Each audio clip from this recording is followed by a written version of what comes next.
నమస్తే, నా పేరు నీలిమ. ముందుగా బీసీఎన్ ప్రేక్షకులందరికీ 78వ స్వాతంత్ర దినోత్సవ శుభాకాంక్షలు. ఇప్పుడు ముఖ్యాంశాలు. పాలకొల్లు టిట్కో గృహాల సముదాయంలో విద్యుత్ దీపాల ఏర్పాట్లు ముఖ్య అతిథిగా పాల్గొని ప్రారంభించిన మంత్రి నిమ్మల రామానాయుడు. విశాఖ ఎమ్మెల్సీ ఎన్నికల్లో వైసీపీ అభ్యర్థి గెలుపు ఖాయమన్న మాజీ మంత్రి అంబటి. టీడీపీకి బలం లేకే పోటీకి నిలపలేదంటూ స్పష్టం. గుంగుటూరు నియోజకవర్గ వ్యాప్తంగా ఘనంగా స్వాతంత్ర వేడుకలు. జెండాలను ఎగరవేసిన ఎమ్మెల్యే పస్తమట్ల ధర్మరాజు.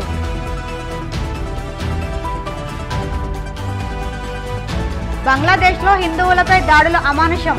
ఆకువీడు మండలం అజ్మూరులో కాగడాలతో నిరసన ప్రదర్శన. పశ్చిమ గోదావరి జిల్లా పాలకొల్లు పట్టణ టిట్కో గృహాల సముదాయంలో పురపాలక సంఘ సాధారణ నిధులు 10 లక్షలతో నూతనంగా ఏర్పాటు చేసిన హైమాస్ట్ విద్యుత్ దీపాలను రాష్ట్ర జలవనరుల శాఖ మంత్రి నిమ్మల రామానాయుడు ప్రారంభించారు. ముందుగా ఆయనకు కాలనీ వాసులు, ముఖ్యంగా మహిళలు పెద్ద ఎత్తున ఘన స్వాగతం పలికారు. కాలనీలో వెలుగులు నింపేలా హైమాస్ట్ దీపాలను ఏర్పాటు చేయడం పట్ల హర్షం వ్యక్తం చేస్తూ మంత్రి రామానాయుడుకు కృతజ్ఞతలు తెలిపారు. కూటమి ప్రభుత్వం అధికారంలోకి వచ్చిన 50 రోజుల్లోనే ఒక్కొక్కటిగా మౌలిక వసతులు ఏర్పాటు చేయడంపై ప్రత్యేక దృష్టి సారించిన మంత్రి రామానాయుడుకు రుణపడి ఉంటామని వ్యక్తపరిచారు. టిట్కోకి మళ్ళీ ఒక వైభవం తీసుకురావాలనే ఆలోచనతో ఇప్పుడే మనం చూసారు ఏదైతే చీకట్లోంచి వెలుగులోకి ఏ రకంగా అయితే, ఎందుకంటే గతంలో ఎన్టీఆర్ టిట్కో ఇళ్ళకి రావాలని అంటే చీకట్లో ఏ పక్కన ఏ పాము వచ్చి కాటేస్తాదో అని ఒక కారడవిలో ఎట్లా బ్రతికేవారో ఆ విధంగా టిట్కో ఇళ్లలో వీళ్ళ జీవనం సాగించేటువంటి పరిస్థితిలో ఏదైతే 92 మరి లైట్స్ ని ఏదైతే ఈ యొక్క టిట్కో ఇళ్ల సముదాయంలో మొన్న మేము లైట్లు వెలిగించడమే కాకుండా మరింత వెలుగులు తీసుకురావాలి.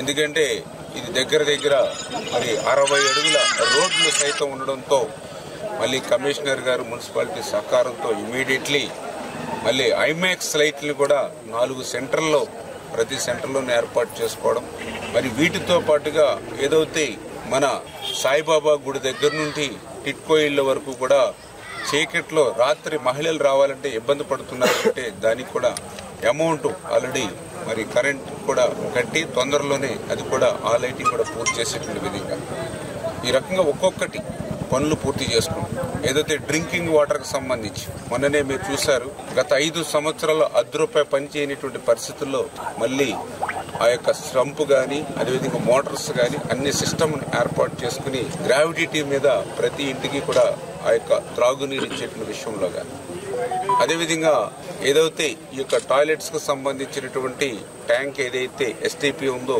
దాన్ని కూడా పూర్తి చేయడం కానీ ఇంకా భవిష్యత్తులో కూడా ఇంకా ఎన్టీఆర్ టిట్కోళ్ళకి ఇంకా అనేకమైన మౌలిక సౌకర్యాలు ఇవ్వాలి. పర్టికులర్ గా ఏదైతే ఫుట్పాత్ బ్రిడ్జ్, ఎందుకంటే వీళ్ళు మళ్ళీ పాలకొల్లు పట్టణానికి పోవాలని అంటే మరి ఆటో మీద వెహికల్ మీద అంటే వెళ్ళడానికి ₹50, ఉతకడానికి ₹50, ₹100 రోజు కంటే నెలకి ₹3,000 అయిపోతున్నటువంటి పరిస్థితి.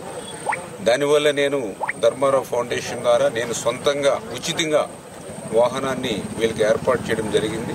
శాశ్వతంగా వీళ్ళకి ఆ సమస్య పరిష్కారం కావాలంటే ఇక్కడ ఒక ఫుట్పాత్ బ్రిడ్జి ఉంటే డైరెక్ట్ గా ఆర్టీసీ బస్సులైనా లేదా ఇంకా వేరే అయినా సరే ఆ నర్స్పూర్ మెయిన్ రోడ్లో దిగి 4 అడుగులు వేస్తే టిట్కో ఇళ్ళకి వచ్చేటువంటి అవకాశం ఉంది. కాబట్టి ఆ ఫుట్పాత్ బ్రిడ్జి, అదేవిధంగా ఇంకా ఇక్కడ మరి అంగన్వాడీ, అదేవిధంగా ఎలిమెంటరీ స్కూల్స్ ఏ అర్ధరాత్రి అపరాత్రి ఒక కడుపు వస్తాయి. ఇక్కడే ఒక స్థానికంగా ఒక పిహెచ్సి హాస్పిటల్, బ్యాంకులు, రైతు బజార్లు, ఏటీఎంలు, ఇట్లా పార్కులు, అన్ని సౌకర్యాలు కూడా అంటే ఒక రామోజీ ఫిలిం సిటీయో లేకపోతే ఒక సింగపూర్ సిటీ ఏం మాదిరిగా ఉంటుందో ఆ మాదిరిగా ఎన్టీఆర్ టిట్కో ఇళ్ల సముదాయాన్ని తీర్చిదిద్దే బాధ్యత.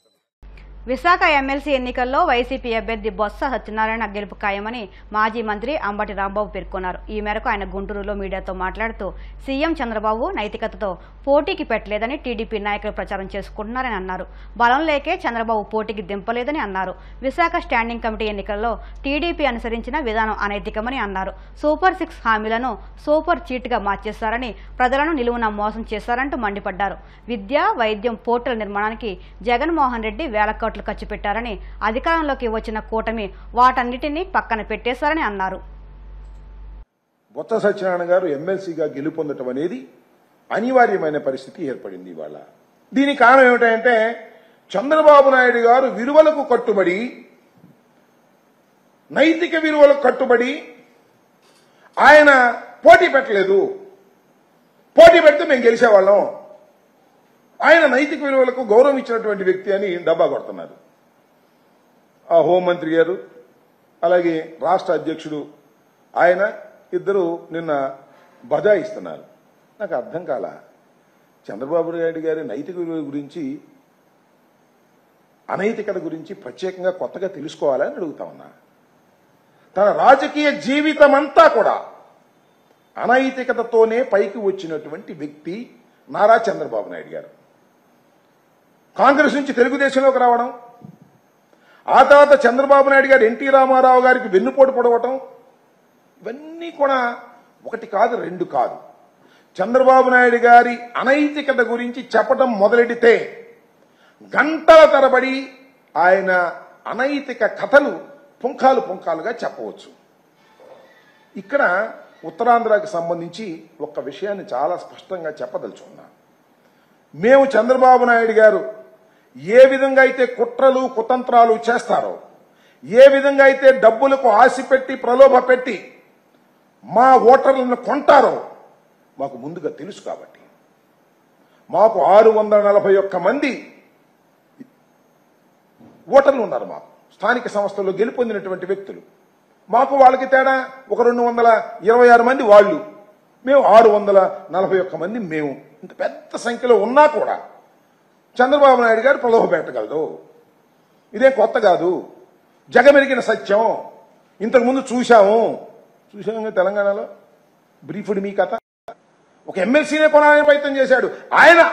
నైతికతతో ఇవాళ మాకు వదిలేశాడట, అనైతికతకు పాల్పడకూడదట అనేటువంటి మాటలు చెప్పి డబ్బా కొట్టుకునే కార్యక్రమం చేస్తున్నారు ఇవాళ దురదృష్టవశాత్తు. ఏది నైతికతకు తావిచ్చి మేము పోటీ పెట్టలేదు అనుకుంటే రాబోయే కాలంలోనే మనవి చేస్తున్నా. రాబోయే కాలంలో 4 సంవత్సరాల దాకా అవిశ్వాస తీర్మానం పెట్టడానికి వీల్లేదు. ఏది మున్సిపల్ కమిషనర్స్, మున్సిపల్ చైర్మన్స్ మీద కానీ, లేదా కార్పొరేషన్ చైర్మన్స్ మీద కానీ, లేదా ఎంపీపీల మీద కానీ, అది అయిపోయిన తర్వాత ప్రారంభమైంది. అప్పుడు చూస్తాం కదా మీ నైతికత ఏమిటో. అప్పుడు మీరు ఎన్ని పైరువేలు చేస్తారో తెలియదా? ఇక్కడ దాగేందుకు మొన్న స్టాండింగ్ కమిటీ ఎన్నికల్లో, విశాఖపట్నం స్టాండింగ్ కమిటీ ఎన్నికల్లో ఎన్ని ప్రలోభాలు పెట్టి మోసాలు చేసి ఓట్ల దగ్గర కౌంటింగ్ లో కూడా తేడా చేసి మీరు గెలుపొందినట్టుగా ప్రకటించుకున్నటువంటి పరిస్థితి మేము చూడలేదా? మీరే ఇవాళ నైతికత గురించి మాట్లాడేది అనేది ఇక్కడ నేను ప్రశ్నించదలుచుకున్నాను. కడప జిల్లా వేంపల్లిలో కాంగ్రెస్ పార్టీ నాయకులు తులసిరెడ్డి 78వ భారత స్వాతంత్ర దినోత్సవాన్ని ఘనంగా నిర్వహించారు. ఈ సందర్భంగా తులసిరెడ్డి మాట్లాడుతూ ప్రపంచ చరిత్రలో భారత స్వాతంత్ర ఉద్యమం మహోజ్వల ఘట్టమని అన్నారు. స్వాతంత్రం వచ్చే నాటికి బీజేపీ గాని ఆ పార్టీ కీలుబొమ్మలైన వైసీపీ, టీడీపీలు పుట్టనే లేదన్నారు. అందువల్ల స్వాతంత్రం విలువ ఆ పార్టీలకు తెలియదన్నారు. ప్రస్తుతం బీజేపీ పాలనలో రాజ్యాంగ పునాదులు కదులుతున్నాయని అన్నారు. ప్రజాస్వామ్యం ప్రమాదంలో పడిందని, గాంధీ వారసులకు గాడ్సే వారసులకు మధ్య సైద్ధాంతిక పోరాటం జరుగుతుందన్నారు. ప్రపంచ చరిత్రలో ఒక మహోజ్వలమైన మహత్తరమైన ఘట్టం భారత స్వాతంత్ర ఉద్యమం. మిగతా దేశాల స్వాతంత్ర ఉద్యమాలు హింసా మార్గంలో నడిస్తే భారతదేశ స్వాతంత్ర ఉద్యమం జాతిపిత మహాత్ముని నాయకత్వంలో అహింసా మార్గంలో జరిగింది. గాంధేయవాదులకు ఆంగ్లేయులకు మధ్య జరిగినటువంటి ఈ స్వాతంత్ర పోరాటంలో గాంధేయవాదులు విజయం సాధించారు. దేశానికి స్వాతంత్రం వచ్చింది. భారత జాతీయ కాంగ్రెస్, భారత స్వాతంత్ర ఉద్యమం ఈ రెండు పర్యాయ పదాలు. భారత స్వాతంత్ర ఉద్యమానికి ఈ దేశంలో మిగతా పార్టీలకు సంబంధమే లేదు. ఒక కాంగ్రెస్ పార్టీ ఆధ్వర్యంలోనే మొత్తం భారత స్వాతంత్ర ఉద్యమం అంతా జరిగింది. ఆనాటికి బీజేపీ కానీ, బీజేపీ చేతిలో కీలుబొమ్మలైనటువంటి టీడీపీ కానీ, వైకాపా కానీ ఆనాటికి పార్టీలు పుట్టనే లేదు. కాబట్టి భారత స్వాతంత్ర ఉద్యమానికి భారత జాతీయ కాంగ్రెస్కు ఒక అవినాభావ సంబంధం ఉంది. మనకు స్వాతంత్రం వచ్చే నాటికి పారిశ్రామికంగా ఒక గుండు సూది కూడా ఉత్పత్తి చేసుకోలేని పరిస్థితిలో ఉన్నాం. ఎక్కడ చూసినా ఆకలి చావులు, ఆహార ధాన్యాల కొరతతో ఆకలి చావులు సంభవించేటి. విద్య, వైద్య సౌకర్యాలు, రవాణా సౌకర్యాలు ఇవన్నీ చాలా స్వల్పంగా ఉండేవి. అటువంటి పరిస్థితిలో మనకు స్వాతంత్రం వచ్చింది.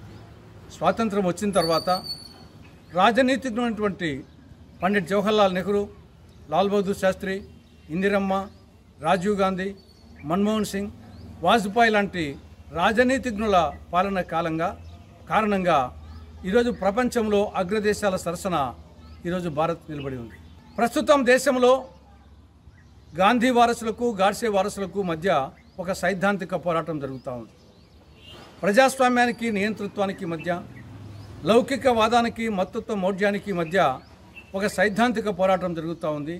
ఈ సైద్ధాంతిక పోరాటంలో గాంధేయవాదులు మళ్ళీ గెలవాల్సిన అవసరం ఉంది. అందుకోసం కాంగ్రెస్ శ్రేణులు, ప్రజలు మరొక్కసారి మరో స్వాతంత్ర ఉద్యమానికి సంసిద్ధం కావాలని ఈ పవిత్ర దినాన కాంగ్రెస్ పార్టీ పిలుపుస్తోంది. ఎందరో మహనీయుల పోరాటాల ఫలితంగా భారతీయులంతా స్వేచ్ఛగా జీవించగలుగుతున్నారని ఉంగుటూరు ఎమ్మెల్యే పచ్చమట్ట ధర్మరాజు పేర్కొన్నారు.